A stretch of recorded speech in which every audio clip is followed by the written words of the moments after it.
دوستو زیبرا گھوڑے سے مشابہ ایک جانور ہے۔ یہ جانور براعظم افریقہ میں کثرت سے پائے جاتے ہیں، جو دکھنے میں گدھے سے مشابہت رکھتا ہے، البتہ جسمانی لحاظ سے گدھا قدرے کمزور ہوتا ہے۔ زیبرے کی کھال پر کالی اور سفید پٹیاں ہوتی ہیں۔ دوستو میدانی زیبرے ایک خاص علاقے گراس لینڈ میں بھی پائے جاتے ہیں، جو افریقہ کے ملک تنزانیہ میں کثرت سے ملتے ہیں۔ یہ زیبرے گھاس کے میدانوں میں رہتے ہیں اور ان کے دوڑنے کی رفتار بھی خاصی تیز ہوتی ہے۔ اس کے جسم پر موجود دھاریاں انسان کے فنگر پرنٹس کی طرح ایک دوسرے سے مختلف ہوتی ہیں اور کسی بھی زیبرے کی دھاریاں دوسرے زیبرے سے نہیں ملتی۔ دوستو زیبرا ایک شریف جانور ہے جس کے سینگ بھی نہیں ہوتے۔ جب بھی انہیں دشمن سے خطرہ محسوس ہوتا ہے تو یہ بھاگنے میں ہی اپنی بھلائی سمجھتے ہیں، لیکن جب دشمن بالکل ہی سر پر پہنچ جائے تو زیبرے بھی گدھے کی طرح دلتیاں مار کر اپنا دفاع کرتے ہیں۔ دوستو ان کی ٹانگوں میں اتنی طاقت ہوتی ہے کہ ان کی ایک دلتی اگر صحیح جگہ پر لگ جائے تو شیر سمیت کسی بھی شکاری جانور کا قصہ تمام کر سکتی ہے۔ دوستو زیبرے کی دھاریاں قدرت نے خون چوسنے والے کیڑوں اور مکھیوں سے بچنے کے لیے تخلیق کی ہیں۔ ان دھاریوں میں سے نکلنے والی لائٹ ویوز کیڑے مکوڑوں کو دور بھگاتی ہیں۔ خون چوسنے والی مکھیاں دھاری دار زیبرے کو دیکھنے سے قاصر ہوتی ہیں اور زیبرے ان خطرناک اور زہریلے کیڑے مکوڑوں اور مکھیوں کے حملوں سے اپنے دھاری دار رنگ کی وجہ سے محفوظ رہتے ہیں۔ اس کے علاوہ ان کے جسم پر موجود دھاریاں انہیں شیروں اور چیتوں کے حملوں سے بھی بچاتی ہیں، کیونکہ شیر کلر بلائنڈ ہوتے ہیں اور زیبرے کا رنگ ماحول کے ساتھ گھل مل جاتا ہے، جس کی وجہ سے شیر کو انہیں شکار کرنے میں کافی مشکل پیش آتی ہے اور دھاری دار ہونے کی وجہ سے شیر کو سمجھ ہی نہیں آتی کہ یہ کون سا جانور ہے۔ دوستو رات کے وقت جب اکثر شکاری جانور شکار کے لیے نکلتے ہیں تب بھی زیبرا اپنے کلر کی وجہ سے ان سے محفوظ رہتا ہے۔ آسان الفاظ میں کہیں تو زیبرے کی دھاریاں ان کے لیے زندگی کی ضمانت ہیں۔ دوستو زیبرے کی لمبائی 3 میٹر تک بھی پہنچ جاتی ہے، جبکہ اس کی اونچائی 1.5 میٹر تک ہو سکتی ہے۔ مادہ زیبرا نر زیبرے کے مقابلے میں قد میں چھوٹی ہوتی ہے اور اس کی گردن بھی باریک ہوتی ہے، جس کی وجہ سے نر اور مادہ میں پہچان کرنا کافی آسان ہوتا ہے۔ دوستو زیبرا گھاس چرنے کا بہت ہی شوقین جانور ہے۔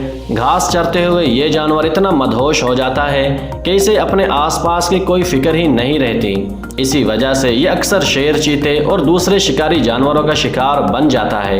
دوستو زیبرے عموماً جھنڈ کی شکل میں رہتے ہیں اور ان کی عادت ہے کہ یہ مختلف قسم کے جانور جیسے کہ ولڈر بیسٹ وغیرہ ان کے جھنڈ میں بھی شامل ہو جاتے ہیں۔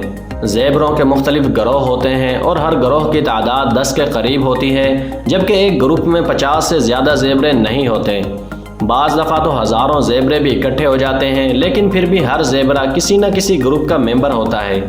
دوستو ہر گروپ کا ایک سربراہ ہوتا ہے جس کا کام گروپ کی رکھوالی اور حفاظت کرنا ہوتا ہے۔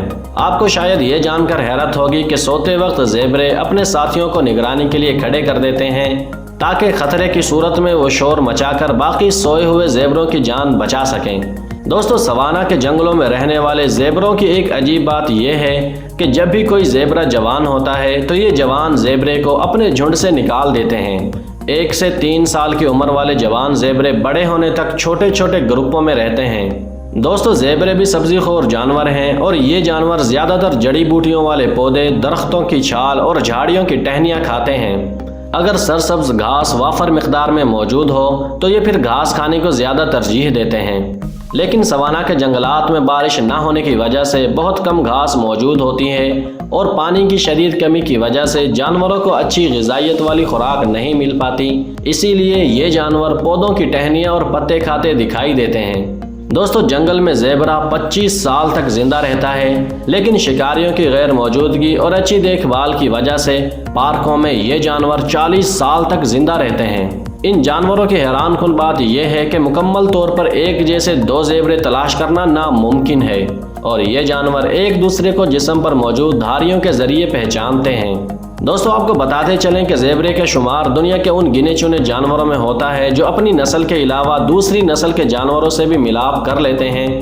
کچھ سال پہلے کینیا میں ایک ایسا ہی واقعہ پیش آیا جہاں لوگوں نے ایک مادہ زیبرے کا گدھے کے ساتھ ملاپ کروایا تو نتیجتاً جو بچہ پیدا ہوا اس میں گدھے اور زیبرے دونوں کی صفات موجود تھیں۔ اس بچے کے جسم پر زیبرے کی طرح کی دھاریاں موجود تھیں، لیکن اس کا چہرہ اور جسم بالکل گدھے کی طرح کا تھا۔ چونکہ اس بچے میں دونوں جانوروں کی صفات موجود تھیں، اس لیے اسے زونکی کا نام دیا گیا۔ یہ واقعی ایک عجیب واقعہ تھا۔